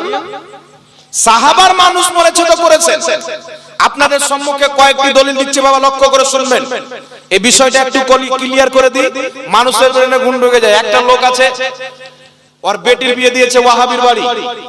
আচ্ছা, বেটিকে যে যার বাড়িতে বিয়ে দিবেন তার মতন হতে কিন্তু টাইম লাগবে না, মানে শ্বশুর শাশুড়ি দেওর ভাসুর সব ওর কানে লাগা থাকবে আর টাইম থাকবে। তো একটা মাস্টার বিয়ে দিচ্ছে তার মেয়ের ওয়াহাবির বাড়িতে, মাস্টারের স্ত্রী ইন্তিকাল করে যায় 5-6 বছর পর, মেয়ে ফোন করে বলছে আব্বা 40 চাহরম যদি করো মা ডাইরেক্ট জাহান্নামে যাবে। মাস্টার ডরে গেল, বাপরে আমার স্ত্রী জাহান্নামে চলে যাবে, এই বেটা 40 চাহরম করলো না। বুঝতে পারছেন, মানে জান্নাত জাহান্নামের বাড়িতে তৈরি করছে, যেমন আবুল আলাহ মওদুদী নবী তৈরি করতে। এ 40 চাহরম খাওয়া যাবে না, অনেক মৌলবী বলছে সুয়ার চাইতেও হারাম। কিন্তু তাদের কি খাওয়া যায় আগে শুনেন। 40 চাহরমের দলিল দিচ্ছি, কিন্তু আগে এটা শুনেন। 40 চাহরমের খাবার খাওয়া কি হারাম? মুহররমুল হারামের খিচুড়ি খাওয়া কি হারাম? জশ্নে ঈদ মিলাদুন নবীর বিরিয়ানি খাওয়া কি হারাম? শাবে বারাতের হালুয়া খাওয়া কি হারাম? আচ্ছা ওয়াহাবি ভাই, সব তো হারাম, তোমাদের হালাল জিনিস খুলি। ওয়াহাবিদের গুরু ওয়াহিদুজ্জামা নিজের কিতাব হাদিয়াতুল মাহদির 65 নাম্বার পৃষ্ঠার মধ্যে লিখছে, গরু, ছাগল, মুরগা, মুরগি, যত রকম পশু পাখির মাংস খাওয়া হালাল, এদের পেশাব পাখানা পবিত্র হালাল। তাহলে লে বেটা মুরগা সুন্নিরা খাবে, গুতো রাখা। তাহলে চিন্তা করেন, শুধু তাই নয়, এটা একটা ভদ্র সভা মা বোনেরা আছে, আল্লাহ তাবারাক ওয়া তাআলা আমাদের শরীরের মধ্যে অনেক কিছু দিয়েছেন। পেশাব করলে ধুয়ে নিলে পাক হয়ে যায়, ঠিক না? পাখানা করলে ধুয়ে নিলে পাক হয়ে যায়। কিন্তু কোন ব্যক্তি যদি স্বপ্ন দোষ হয়ে যায় তাহলে গোসল ফরজ হবে কি হবে না? স্বপ্ন যদি গোসল ফরজ হয়, স্বপ্ন দোষ হয়, ওটাও রক্ত। সেই রক্তটা পাক না না পাক? ওয়াহাবি মোল্লা বলছে পাক। জি, আমার মোবাইলে ভিডিও আছে, তাদের কিতাব আছে হাদিয়াতুল মাহদি, স্পষ্ট ভাবে লেখা আছে মানুষের মানি বীর্য পাক। তো একজন প্রশ্ন করছে, হুজুর পাক, তাহলে পাক জিনিস তো খাওয়া হালাল বলছে, আপনার ইচ্ছে হলো খান। সত্য কথা বলছে, আপনাকে মাজাক না এটা। তাহলে এদের ব্রেন আপনি চিন্তা করেন, হালুয়া খাওয়া নবীর সুন্নাত। ইবনে মাজাহ শরীফের হাদিস, বাবুল হালওয়া। মায়েশা বলছেন, ক্বালাতু আয়েশা সিদ্দিকা রাদিয়াল্লাহু তাআলা আনহা, কানান নবী সাল্লাল্লাহু আলাইহি ওয়াসাল্লাম ইউহিব্বুল হালওয়া ওয়াল আসালা। মায়েশা বলছেন, নবী পাক সাল্লাল্লাহু আলাইহি ওয়াসাল্লাম খাদ্যের মধ্যে সবচাইতে বেশি হালওয়া খেতে ভালোবাসতেন। জোরে বলুন সুবহানাল্লাহ। নবী হালুয়া খেতে ভালোবাসতেন। আমরা সুন্নিরা শাবে বারাতে খাই, ঈদের দিন খাই, অন্য দিনে খাই, কারণ এটা নবীর পছন্দ খাবার, সুন্নাত। আর এ নবীর হালুয়াকে বলছে হারাম, আর মুরগির গুকে বলছে পাক। তাহলে চিন্তা করছেন বাবা, তাহলে এদের ফাতওয়া না লাকওয়া? একটু জোরে বলেন, এদের ফাতওয়া না লাকওয়া? জি, আপনাকে বলবো মাজারের খাসি খাওয়া হারাম, আর ফাতোয়া দিচ্ছে মন্দিরের প্রসাদ খাওয়া যায়। তো মাজারওয়ালাদের মাধ্যমে আমরা ইসলাম পেয়েছি, আমরা তো তাদের দরবারের খাবো। ওরা মন্দিরওয়ালাদের মাধ্যমে ইসলাম পেয়েছে, ওরা ওদের খাবে। এবার লক্ষ্য করে শুনেন বাবা, একটু আমার দিকে ধ্যান দেন, আমার দিকে ধ্যান দেন। আমরা মৃত্যু ব্যক্তির নামে 4 দিনে হোক 40 দিনে হোক ইসালে সওয়াব করি কি করি না? একটু জোরে বলতে হবে। ইসালে সওয়াব করি কি করি না? ইসালে সওয়াবে কি করা হয়? 40টা যদি করা হয়, মানুষকে দাওয়াত দিয়ে খাওয়া দাওয়ার ব্যবস্থা করা হয়, একটি কাজ। মানুষকে ডেকে কোরআন খতম করা হয়, দুটি কাজ। কলমা কুলখানি করা হয়, তাসবিহ তাহলিল করা হয়, 3টি কাজ আমরা ওখানে করি। আর একটি হচ্ছে দোয়া, 4টি কাজ করি কি করি না? এই 4টি কাজ 4 দিনে করলে চাহরম বলা হয়, 40 দিনে করলে আমরা 40 বলি। কেউ যদি 5 দিনে করে নো প্রবলেম, কেউ যদি 6 দিনে করে নো প্রবলেম, কেউ যদি 41 দিনে করে কোনো প্রবলেম নাই। আপনার যেই দিন ইচ্ছা সেই দিন করে। সারা বছর করেন, 2 বছর পর করেন, 5 বছর পর করেন, কোনো সমস্যা নাই। কিন্তু ইসালে সওয়াব করেন, আপনার মৃত্যু পিতা, মৃত্যু মাতা নিজের কবরে শান্তি পাবে। জোরে বলেন সুবহানাল্লাহ। এইবার একটু লক্ষ্য করে শুনেন ব্রাদার ইসলাম, ইসালে সওয়াব আসলো কোথায় থেকে? আমার আপনার নবী সাল্লাল্লাহু আলাইহি ওয়াসাল্লাম কি বলেছেন এই সম্পর্কে? আমি কটা বললাম? চারটা। মৃত্যু ব্যক্তির পক্ষ থেকে কোরআন তেলাওয়াত করা, তাসবিহ তাহলিল পাঠ করা, মানুষের খাওয়া দাওয়ার ব্যবস্থা করা, দোয়া খায়ের করা। এই চারটি জিনিস করা হয়। এখন এই চারটি জিনিস নবী মুস্তাফার হাদিস অনুযায়ী যদি বৈধ থাকে চলবে, বৈধ না থাকলে চলবে না। ঠিক না বেঠিক? জোরে বলতে হবে। কিন্তু এমন বৈধ যে কিয়ামত পর্যন্ত কেউ অবৈধ প্রমাণ করতে পারবে না। সর্বপ্রথম আপনাদের সম্মুখে দলিল দিব, মৃত্যু ব্যক্তির পক্ষ থেকে কোরআন তেলাওয়াত করা যাবে কিনা। আমার দিকে একটু লক্ষ্য করে শুনেন। একজন ওয়াহাবীর সাথে আমার কথা হলো, সেই বলছে মৃত্যু ব্যক্তির পক্ষ থেকে কোরআন তেলাওয়াত করা যাবে না, হারাম বা নাজায়েজ বিভিন্ন রকমের ফতোয়া দিল। আমি তাকে দলিল দিলাম, উঠাও পবিত্র কোরআন, উঠাও হাদিস শরীফ। সর্বপ্রথম দলিল দিলাম মাজমাউজ জাওয়াইদের মধ্যে হাদিস। মাজমাউজ জাওয়াইদের মধ্যে হাদিস কি? নবী পাক সাল্লাল্লাহু আলাইহি ওয়াসাল্লামের সাহাবী তাবি হযরতে লজলজ রাহমাতুল্লাহ আলাইহি, ইনি হচ্ছেন তাবি, ইনার বাপ হচ্ছেন সাহাবী। তিনার বাপ ইন্তিকালের পূর্বে নিজের ছেলে তাবেঈ লজলজ রাহমাতুল্লাহ আলাইহিকে বলছে, বেটা আমি যখন মারা যাব আমাকে কবরস্থ করার পর আমার কবরের পায়ের দিকে সূরা বাকারার প্রথম অংশ পাঠ করবে, মাথার দিকে শেষ অংশ পাঠ করবে। একটু জোরে বলতে হবে সুবহানাল্লাহ। সাহাবী নিজের সন্তানকে কি বলছেন? যে আমার কবরের পাশে কোরআন তেলাওয়াত করবে। এই রকম বলতে আমি আমার নবীকে শুনেছি। মানে মৃত্যু ব্যক্তির জন্য কোরআন তেলাওয়াত করা সাহাবী আমার নবী থেকে দলিল পেয়েছে। একটু জোরে বলতে হবে সুবহানাল্লাহ। তারপর শুনেন, ইমাম জালালউদ্দিন সিয়ুতী রাহমাতুল্লাহ আলাইহি নিজের কিতাব শারহুস সুদুরের মধ্যে লিখতেন। কি লিখতেছেন? তিনি বলছেন আনসার সাহাবায়ে কিরাম যারা নবী পাকের সহযোগিতা করেছিলেন, দ্বীনের সহযোগিতা করেছিলেন, তিনাদের জামানায় যদি কোনো ব্যক্তি মারা যেত, তিনারা ওই মৃত্যু ব্যক্তির কবরের পাশে গিয়ে কোরআন তেলাওয়াত করত। জোরে বলতে হবে সুবহানাল্লাহ। শুধু তাই নয়, নবী পাক সাল্লাল্লাহু আলাইহি সাল্লামের সহিহ হাদিস, নবী পাক বলছেন তোমরা মৃত্যু ব্যক্তির জন্য সূরা ইয়াসিন তেলাওয়াত করো, তোমরা মৃত্যু ব্যক্তির জন্য সূরা মুলুক তেলাওয়াত করো। আমার নবীর বিভিন্ন হাদিস রয়েছে। তাই এই সমস্ত হাদিসকে একত্রিত করে বড় বড় ইসলামিক বিজ্ঞানগণ, বড় বড় ইসলামিক বিদ্বানগণ, ফুকাহায়ে কেরাম, মুহাদ্দিসিনে কেরাম ফতোয়া কি দিয়েছেন? বিশ্ববিখ্যাত ফকিহ ইমাম ইবনে কুদামা রাহমাতুল্লাহ আলাইহি নিজের কিতাব আল মুগনি সৌদি আরব থেকে ছাপানো, আলহামদুলিল্লাহ কিতাবটি আমি কিনেছি। সেই কিতাবের মধ্যে ফতোয়া দিয়েছেন যুগ যুগ থেকে মুসলমান নিজের বাবা মারা যাওয়ার পর, মা মারা যাওয়ার পর, ছেলে মেয়ে আত্মীয় স্বজন মারা যাওয়ার পর মানুষকে ডেকে একত্রিত করে শহরে হোক, দিহাতে হোক, যে কোনো জায়গার মুসলমান হোক, মৃত্যু ব্যক্তির জন্য কোরআন তেলাওয়াত করে। আর সেই তেলাওয়াতের সওয়াব মুর্দার কবরে যায়। ইজমাউল মুসলিমিন, এই বিষয়ে মুসলমানদের ইজমা আছে, ঐক্যমত আছে, কাউরির কোনো মতভেদ নাই। জোরে বলুন সুবহানাল্লাহ। তাহলে বুঝা কি গেল? 700-800 বছর পূর্বে এই বিষয়ে কাউরির কোনো মতভেদ ছিল না। এটা সাহাবার যুগ থেকে চলে আসছে, মৃত্যু ব্যক্তির পক্ষ থেকে কোরআন তেলাওয়াত করা, আর সেই তেলাওয়াতের সওয়াব মুর্দার কবরে যায়। জোরে বলুন সুবহানাল্লাহ। এইবার আমি আরেকটি দলিল দিলাম। বিশ্ববিখ্যাত মুহাদ্দিস যার কিতাব পড়ে মৌলভী আলিম হয়, ইমাম জালালউদ্দিন সিয়ুতী রাহমাতুল্লাহ আলাইহি নিজের কিতাব শারহুস সুদুরের মধ্যে লিখতেছেন মানুষজনকে ডেকে মৃত্যু ব্যক্তির জন্য কোরআন তেলাওয়াত করা এটা জায়েজ আছে, আর ওই তেলাওয়াতের সওয়াব মুর্দার কবরে যায়। জোরে বলুন সুবহানাল্লাহ।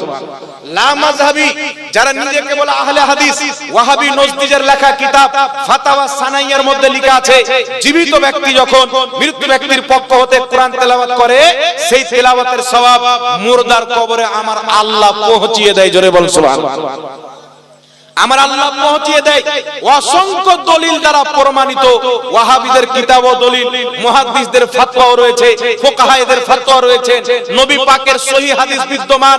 মৃত্যু ব্যক্তির পক্ষ থেকে কোরআন তেলাওয়াত করা জায়েজ আছে। জোরে বলতে হবে সুবহানাল্লাহ।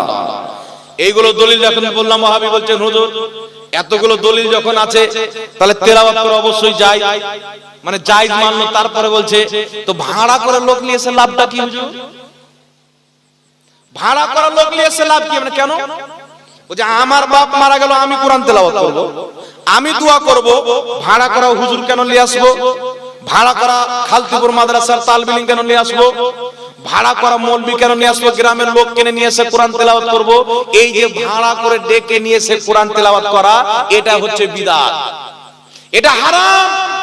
আমি ওকে বললাম, তোমার বাপ মায়ের বিয়ে যে মৌলবি পড়িয়েছিল ওটা ভাড়া করা ছিল না, তোমার বাপের জন্ম দেওয়া বেটা ছিল।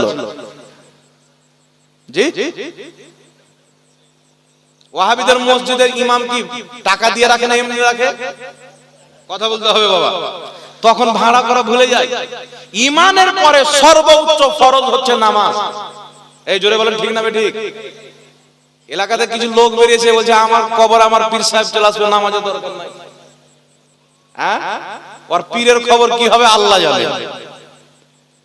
আমাদের নবীর নামাজ মাফ হয়নি, আল্লাহ বলছেন মেহবুব সারা পৃথিবীর উপরে 5 ওয়াক্তের নামাজ ফরজ করেছি, তোমার উপরে 6 ওয়াক্তের ফরজ করলাম। রাতের নামাজ আমার নবীর উপরে ফরজ ছিল, জিজ্ঞাসা করবেন মুফতি সাহেবকে। তো আমার নবী সর্বশ্রেষ্ঠ ব্যক্তি, আল্লাহর পরে সবচাইতে মর্যাদাওয়ালা, তিনার উপর আরো নামাজ বেশি ফরজ।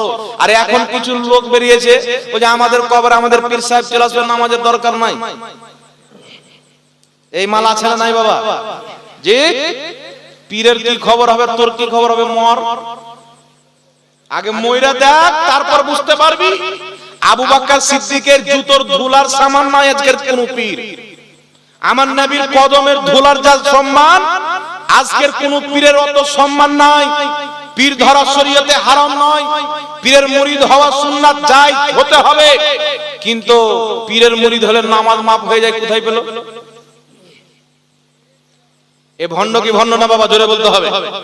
যেই মৌলবি বলছে আমাদের কবরে আমাদের পীর আসবে, ওই মৌলবির জালসা শোনাটাই হচ্ছে হারাম। ওয়াকে তওবা করতে হবে, কালমা পড়ে মুসলমান হতে হবে, নচেত ওই মৌলবির বক্তব্য শোনা যাবে না।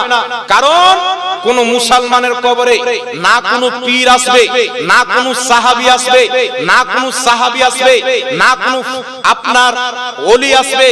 মুসলমানদের কবরে আসবে তো তাদের রাসূল মুহাম্মদুর রাসূলুল্লাহ আসবে। বলেন সুবহানাল্লাহ। নবী আসবে আমাদের কবরে। আপনার পীর মারা গেলে পীরের কবরে নবী যাবে। আমার পীর ইন্তিকাল করেছেন, আমার পীরের কবরে নবী গেছেন। নবী সবারই কবরে আসবে, কিন্তু কোন মুরিদের কবরে কোন পীর আসবে শরীয়তে দলিল নাই। এই দলিল তৈরি হয়েছে বাজারে। কথা বুঝে এসছে বাবা? আপনাকে যদি কোন পীর বলে আমার হাতে মুরিদ হয়ে যাও, নামাজের প্রয়োজন নাই, তাহলে মনে করবেন যে মুসলমানই লয়, তো পীর কি করে হতে পারে? ইসলামের ফতোয়া হলো আল্লাহ প্রত্যেক মুসলমানের উপরে নামাজকে ফরজ করেছেন। যদি কোনো ব্যক্তি নামাজকে হালকা মনে করে, হালকা, ও কাফির হয়ে যায়।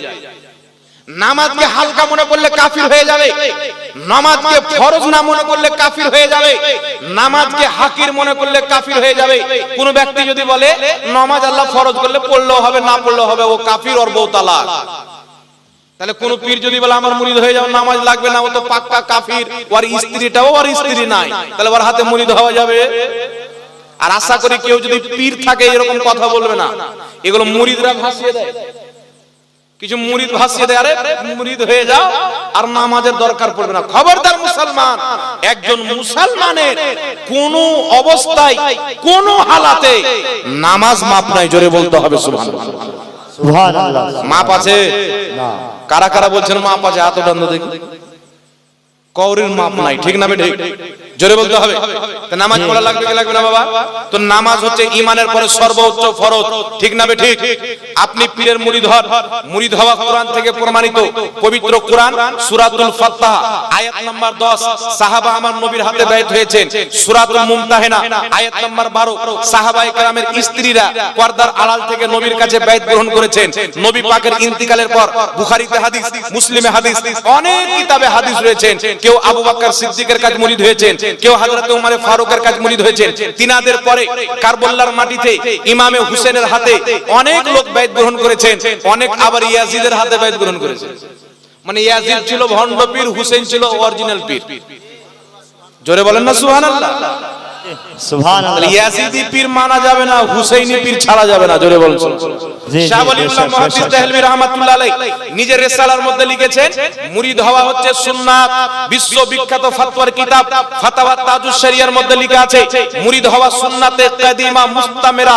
তাই বিরাদর ইসলাম, মুরিদ হওয়া সুন্নাত, অবশ্যই নবীর সুন্নাতকে ছাড়বেন না, মুরিদ হবেন। কিন্তু বিরাদর ইসলাম, একটা কথা মনে রাখতে হবে, পানি পিও ছানকে পীর পাকড়ো পেহচান। পীরের নামে মার্কেট গরম হয়েছে, বাজার গরম হয়েছে, আছে না নাই? পাঞ্জাবে একটা জায়গাতে গেলাম, আমাদের ভারতের পাঞ্জাবে একটা পীর আছে, এরকম বড় বড় বালা পায়, আর কানে ওই যে মা বোনরা দেয় কি বলে, রিং না কি বলে, কানবালি, কানের দুল। তো এত বড় দুল লটকালছে, মনে হচ্ছে ট্রাক্টরের পিছনকার চাক্কা খুলে টায়ার হটিয়ে আর রিং লাগিয়ে দিয়েছে। আর ও আবার পীর, কথা বুঝেছে বাবা? কিছু পীর আছে লোক পাও মেলে দিয়েছে, লে বেটা আই সাজদা করার যা। তো কোন পীর যদি মুরিদকে সাজদা করায়, ও পীর? এই জোরে বলেন, সাজদা আল্লাহ ছাড়া কাউকে করা যাবে না। আল্লাহ ছাড়া কাউকে সাজদা চলবে না। কোন পীর তো পীর, আমার আপনার নবী, যিনি সারা পৃথিবীর পীর, নবীগণেরও পীর, আমার আপনার নবীর দরবারে। সাহাবা বলছেন, হুজুর ইয়ামান দেশের বাদশাকে দেখলাম, তার মান্যওয়ালারা তাকে সেজদা করছে। আমরা মনে ভাবলাম আপনি তো দোজাহানের বাদশা, আপনাকে সেজদা করি। নবী বললেন, খবরদার, আল্লাহ ছাড়া কাউকে সেজদা করা বৈধ নয়। যদি বৈধ হতো আল্লাহ পাক আদেশ দিতেন সর্বপ্রথম মহিলাদেরকে তাদের স্বামীকে সেজদা করতে বলতেন। কিন্তু ইসলামে আল্লাহ ছাড়া কাউকে সেজদা করা যাবে না। তো যদি মুহাম্মদ রাসূলুল্লাহকে সেজদা করা হারাম হয়, তোর পীর কত বড় লাট সাহেব বেটা? জি, পীর মানে আমি হারাম বলছি না, আমি নিজে আলহামদুলিল্লাহ পীরের মুরিদ। বড় পীর আব্দুল কাদের জিলানী পীরের মুরিদ, খাজা মুঈনুদ্দিন চিশতি পীরের মুরিদ, ইমামে আজম আবু হানিফা পীরের মুরিদ, ইমাম সানাআনী পীরের মুরিদ। আপনার হাজারো দুনিয়াতে এমন কোন ওলি নাই, আল্লাহ ওয়ালা নাই, যার পীর নাই। আরে জোরে বলেন না সুবহানাল্লাহ।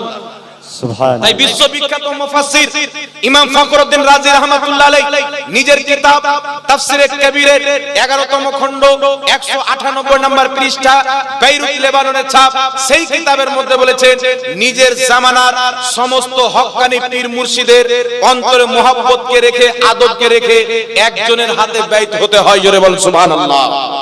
আর একটু জোরে বলতে হবে সুবহানাল্লাহ। তাই বিরাদর ইসলাম, ওই পাঞ্জাবের একে দেখলাম নামাজ নাই, রোজা নাই, কিছু নাই, বড় বড় ফটো চিপকে রেখেছে। আচ্ছা বলেন তো বাবা, কোন মুরিদ যদি বলে যে আমার পীরের ফটো আমার ঘরে রাখবো, এটা জায়েজ না না জায়েজ? জোরে বলেন। শুধু না জায়েজ নয়, হারাম। মুতাওয়াতির হাদিস থেকে প্রমাণিত হারাম।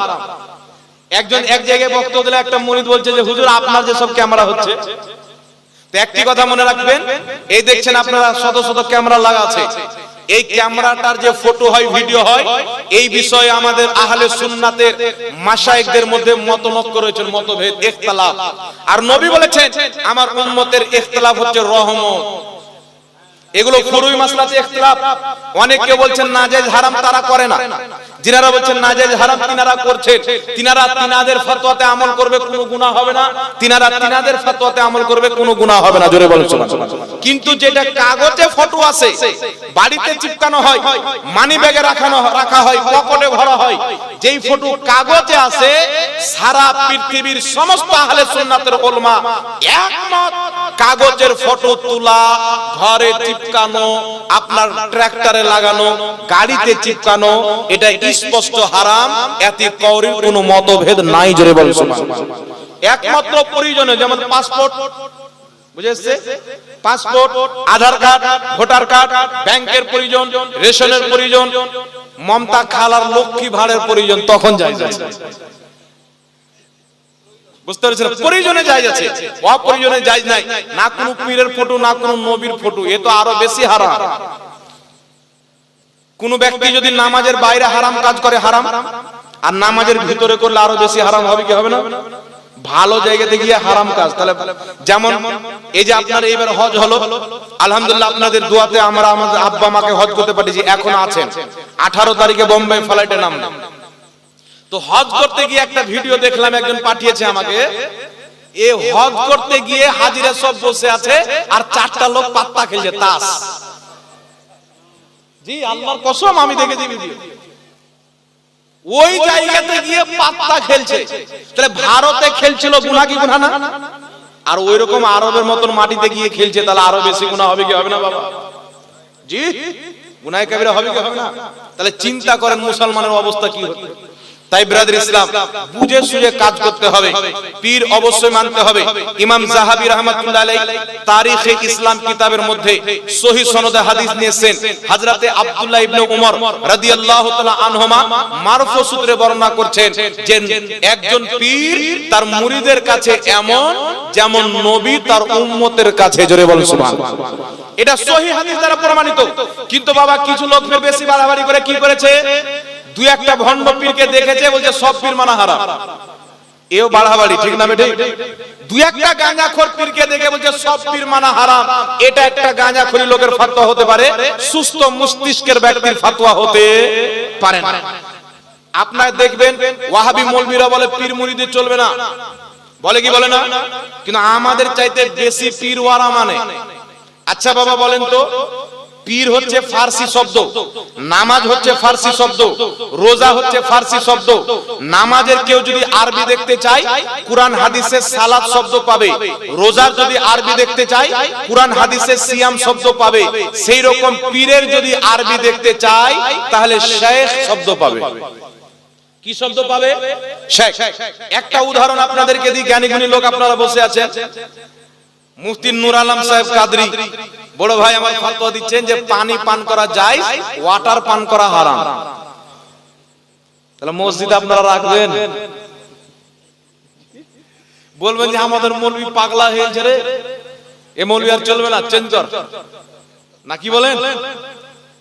আর যদি বলে যে পানি পান করা হারাম, ওয়াটার পান করা যায়, তাহলে মানুষ মনে করে আর ব্রেন টাল হয়েছে, এ বাঙালি থাকার যোগ্য নয়, একে ঝাড়খণ্ডের রাঁচি নিয়ে যায়। আর রাঁচিতেও যদি না হয়, ভারতের সবচাইতে বড় পাগলাখানা আগ্রাতে নিয়ে যায়। উত্তরপ্রদেশে বলে না আগ্রা, আগ্রাতে নিয়ে যাও, না কি বলেন? তো এইরকম হচ্ছে ওয়াহাবিদের অবস্থা। সুন্নিরাকে বলে পীর পীর পূজারি। আচ্ছা পীর মানা যদি পীর পূজারি হয়, ও তো বাপ মাকেও মানে, তাহলে ওরা বাপ পূজারি হলো, না কি বলেন? মানলে কি পূজা করা হয় বাবা? জোরে বলেন। মানা আলাদা, পূজা আলাদা। ওরা আমাদেরকে বলে পীর মানা চলবে না, অমুক ধুমুক 12-17 বলে ফতোয়া দেয়, কিন্তু ওরা নিজের প্রত্যেকটা মৌলবীর নামের আগে বলে শেখ। মানে ওদের সব মৌলবী পীর, গাঁজাখোর হোক, মাতাল হোক, অসিবিতা হোক, ডেট ফেল হোক, যেমন মৌলবী হোক, সবারই নামের আগে বললো শেখ। নারে তাকবীর, দাঁড়িয়ে যান, দাঁড়িয়ে যান। নারে তাকবীর, নারে তাকবীর, নারে রিসালাত, নারে রিসালাত। জিক্রে শুহাদায়ে কারবালা, জিক্রে শুহাদায়ে কারবালা। উলামায়ে আহলে সুন্নাত, উলামায়ে আহলে সুন্নাত হযরত আল্লামা মাওলানা মুফতি সাইফুল আলমী সাহেব। নারে তাকবীর, নারে রিসালাত। বসে যান, বসে যান, একটু তাড়াতাড়ি বসুন, তাড়াতাড়ি বসুন।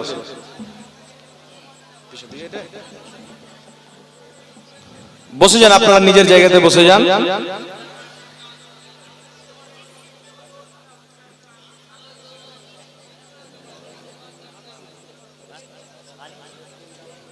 সব বলে দিচ্ছি, এই বসেন, বসেন, বসেন। হ্যাঁ বসেন, বসেন, বসে যান নাকি? বসেন বসেন বললো আবার ভাইরাল হয়ে যাবে। যাক আপনারা শান্ত তো, ঠিকঠাক বসেছেন? চালু দেখছেন, হযরত চলে এসেছেন, হযরতের বক্তব্য হবে। তো আমি বলতেছিলাম কি ইসালে সওয়ার ব্যাপারে। তো মৃত্যু ব্যক্তির পক্ষ থেকে কুরআন যদি তিলাওয়াত করা হয়, সেই তিলাওয়াতের সওয়াব মৃত্যু ব্যক্তির কবরে যায়। মৃত্যু ব্যক্তির নামে খাওয়া দাওয়া করা যাবে কি যাবে না? ইমাম জালালউদ্দিন সিউতি শারহুস সুদুরের মধ্যে লিখেছেন, মৃত্যু ব্যক্তির পক্ষ থেকে গরীব মিসকিন আত্মীয় স্বজনকে খাওয়া দাওয়া করানো এটা জায়েজ আছে। কিন্তু বিরাদর ইসলাম আমাদের দিকে একটা জিনিস হয়, ওরা বিয়ের মতন ভোজ ভান্ডার লাগিয়ে দেয়। তো মৃত্যু ব্যক্তির নামে 40-4 মিসালে সওয়াব করলে গরীব মিসকিন গুলোকে দাওয়াত দেন বেশি করে, কথা বুঝে এসেছে? এদেরকে খাওয়াবেন নেকি বেশি, আপনার পিতা মাতার কবরে যাবে। একটি হাদিস শুনিয়ে দিই 950 বছর পূর্বের কিতাব হিলিয়াতুল আউলিয়া, ইমাম আবু নঈম আসবাহানী রাহমাতুল্লাহ আলাইহির লেখা কিতাব। সেই কিতাবের মধ্যে সহিহ সনদে হাদিস নিয়েছেন ইমাম জালালউদ্দিন সিউতি রাহমাতুল্লাহ আলাইহি নিজের কিতাব আল হাবিলিল ফাতাওয়া প্রথম খণ্ড 230 পৃষ্ঠার মধ্যে হাদিসটি উল্লেখ করে বলছেন রেজালুহু রেজালুস সহিহ। হাদিসের বর্ণনাকারী হযরতে তাউস রাহমাতুল্লাহ আলাইহি বিখ্যাত তাবেঈ, তিনি বলছেন ইন্নাল মাউতা ইয়াফতানুনা ফি কুবুরিহিম সাবআ ফাকানু ইস্তাহিবুনা আই ইয়াতআমা আনহুম তিলকাল আইয়াম। হযরতে তাউস রাহমাতুল্লাহ আলাইহি বলছেন আমাদের জামানায় যখন কোনো ব্যক্তি মারা যেত তো আমাদের ধারণা ছিল মৃত্যু ব্যক্তি নিজের কবরে 7 দিন পর্যন্ত কঠিন অবস্থায় থাকে, তার কারণে আমরা সেই মৃত্যু ব্যক্তির পক্ষ থেকে 7 দিন পর্যন্ত মানুষকে খাওয়া দাওয়া করাতাম। জোরে বলুন সুবহানাল্লাহ। এটা তাবিঈন করতেন, সাহাবাও করাতেন। তাই সাহাবা এবং তাবিঈন থেকে আমরা দিন নিয়েছি, তখন থেকে চলে আসছে মৃত্যু ব্যক্তির পক্ষ থেকে খাওয়া দাওয়া করানো হয়। আরো অনেক দলিল আছে, অল্প করে বলছি যেহেতু হযরত চলে এসেছেন। আরেকটা কথা হচ্ছে মানুষকে দাওয়াত দিয়ে কোরআন তেলাওয়াত করা যাবে কি যাবে না। সুনানুদ দারমির মধ্যে হাদিস, যেই হাদিসকে ইমাম নববী রাহমাতুল্লাহ আলাইহি নিজের কিতাব আল আজকারের মধ্যে উল্লেখ করে বলেছেন হাযা হাদিসুন সহিহুন, এই হাদিসের সনদ হচ্ছে সহিহ। সাহাবায়ে কেরাম এবং তাবিঈনগণ নিজের জামানাতে যারা শুদ্ধভাবে কোরআন তেলাওয়াত করতে জানতেন তাদেরকে দাওয়াত দিয়ে একত্রিত হয়ে কোরআন তেলাওয়াত করে খতম করতেন, তারপরে দোয়া করতেন। তিনারা বলছেন আমাদের এটা বিশ্বাস যে কোরআন খতম করার পরে দোয়া কারেন্টের মতন কবুল হয়ে যায়। জোরে বলতে হবে সুবহানাল্লাহ। তাই বাবা মারা গেছেন, আত্মীয় স্বজন মারা গেছে, যদি যারা কোরআন তেলাওয়াত করতে জানে মাদ্রাসা থেকে তালিম নিয়ে মৌলভী সাহেবকে ডেকে গ্রামবাসীর যারা কোরআন তেলাওয়াত করতে জানেন তাদেরকে ডেকে একত্রিত হয়ে যদি কোরআন তেলাওয়াত করা যায় এটা কোনো দোষণীয় নয়, এটা সহিহ হাদিস দ্বারা প্রমাণিত। তাই সুন্নিরা করে, আর যারা সহিহ হাদিস মানে তারাই হচ্ছে সুন্নি। জোরে বলতে হবে সুবহানাল্লাহ। কথা বুঝে এসছে বাবা? এবার মৃত্যু ব্যক্তির নামে দোয়া তো করা যাবে, জানাজার নামাজে একটা দোয়া আমরা করি, ঠিক না? ঠিক, মৃত্যু ব্যক্তির জন্য দোয়া করা যাবে, এতে করার কোনো মতভেদ নাই। তাই 4 দিনে হোক 40 দিনে হোক মানুষকে খাওয়া দাওয়ার ব্যবস্থা করা, গরিব লোককে বেশি খুঁজবেন। কথা বুঝে এসছে? এখন বাপ মায়ের চালিসা করে আর খুঁজে কোনটা মাস্টার আছে, কোনটা ডক্টর আছে, কে ইঞ্জিনিয়ার আছে, বড় বড় লোককে খুঁজে বাড়ির পড়োশির গরিবটা নাই। এরকম হয় কি হয় না বাবা? ধরে বলে। তাই এগুলো খাবারের হক হচ্ছে সবচাইতে বেশি মিসকিন গরিবের। হ্যাঁ, আপনি মিসকিন গরিবকে সকলকে ডেকে নিয়েছেন, তারপর আত্মীয় স্বজনকে ডেকে নিয়েছেন, একটা চলতি রেওয়াজ হয়ে গেছে, কোনো সমস্যা হবে না। কিন্তু ইয়াতিম গরিব মিসকিনদেরকে বাদ দেওয়া, জোরে বলতে হবে, বাদ দেওয়া যাবে। আরেকটা কথা বলি বাবা, লাস্ট কথা বলে হযরত চলে আসবে, একটা লাস্ট কথা বলে দিই। আচ্ছা বলেন তো বাবা, আমি যদি সারা জিন্দেগি নামাজ না পড়ি, রোজা না রাখি, হজ না করি, যাকাত না দিই, কোন পীর সাহেব আমাকে জান্নাতে নিয়ে যাবে? জি? তাহলে একটা কিনে 2-4 হাজার পীর ধরে নিতাম না, কি বলেন? কিছু লোক বলছে যে পীর সাহেব ধরলাম মানে জান্নাতি হয়ে গেলাম। জি, সিলসিলা মিল গয়া, জান্নাতি হয়ে গেল। হ্যাঁ, মানে আব্বা তৈরি করে সে জান্নাত, মরলি বলবে যা বেটা।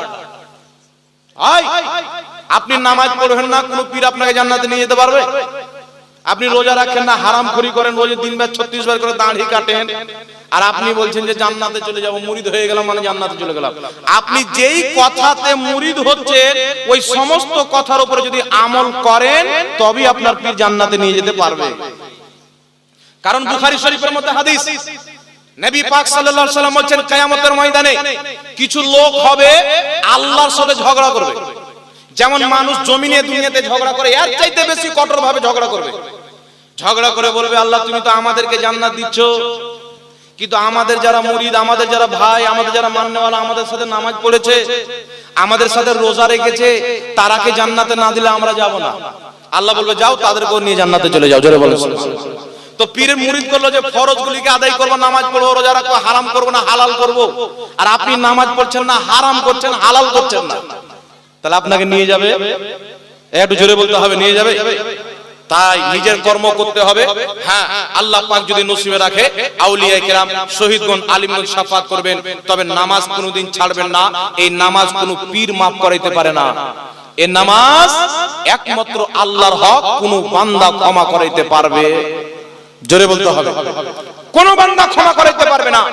আল্লাহর ইবাদত নামাজ আল্লাহ ফরজ করেছেন। আর বিষয় হচ্ছে কিছু লোক বেরিয়েছে আবার বলছে মুরিদ হওয়া ফরজ মনে করে কিছু লোক। এটা মনে করে কি করে না? এখানে হযরত এসেন জিজ্ঞাসা করবেন বলেন তো, এই একটা ফতোয়া এসেছিল আমাদের কাছে।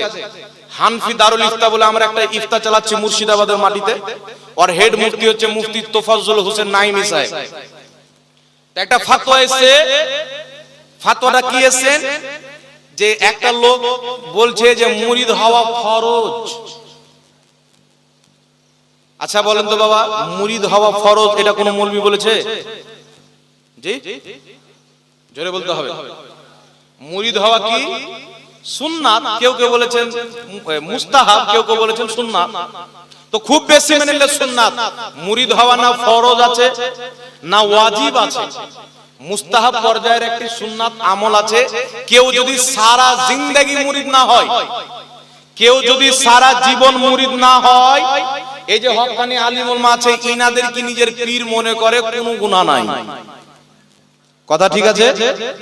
আর এই দিকে মৌলবি কিছু লোক আছে, আমার মতনই কিছু মৌলবি আছে, মানুষ নামাজ পড়ে না কোনো খবর নাই, আর বলছে চলো মুরিদ হয়ে যাও, মুরিদ হয়ে যাও। তো ফরজ আগে না সুন্নাত আগে? জোরে বলতে হবে। ফরজ আগে না মুস্তাহাব আগে? নামাজকে আগে কায়েম রাখেন, রোজাকে কায়েম রাখেন। আমাদের ইমাম আলা হযরত মুরিদ হয়েছেন, নামাজি আগে হয়েছেন, মুরিদ পরে হয়েছেন। খাজা মঈনুদ্দিন চিশতি নামাজি আগে হয়েছেন, মুরিদ পরে হয়েছেন। গাউসে আজম নামাজি আগে হয়েছেন, মুরিদ পরে হয়েছেন। আপনি নিজের কিরদারকে, নিজের আখলাককে নবীর সুন্নাত মোতাবেক বানিয়ে মুরিদ হয়ে যান, আপনার মুরিদ হওয়া কাজে লাগবে। জোরে বলুন সুবহানাল্লাহ।